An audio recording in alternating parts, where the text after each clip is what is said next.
அந்த 400 கோடி ரூபா போட்ட ப்ரொடியூசருக்கு வந்து பெரிய நஷ்டமாயிருச்சு. அவரோட நஷ்டத்தை நான் ஈடு கட்டணும். அதனால நான் என்ன பண்றது, வேற வழியே இல்லை.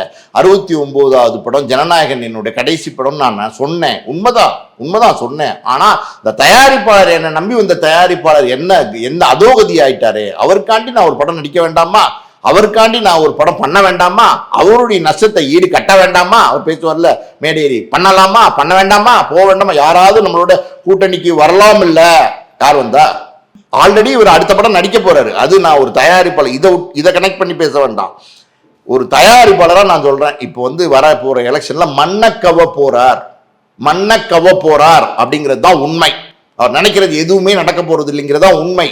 அப்படின்னும் போது அடுத்து வீட்டில் உட்கார போறாரா, இல்ல தீவிரமா அரசியல் பண்ண போறாரா? பண்ண மாட்டார். அரசியல் பண்ண அவரால் முடியாது. அரசியல் பண்றதுக்கு அவர் ஃபிட் கிடையாது. இந்த பிரச்சாரத்துக்கு வராத ஒரு தலைவன் எந்த தலைவன்மா நீங்க சொல்லுங்க? கூட்டத்தை பார்த்து நீங்க பயப்படுறீங்களே. அப்படி இருக்கும்போது நீங்க இந்த எலெக்ஷன்ல ஜெயிக்காம தோத்து போனதுக்கு அப்புறம் மறுபடியும் தீவிர அரசியல் பண்ண முடியாது, பண்ண மாட்டார்.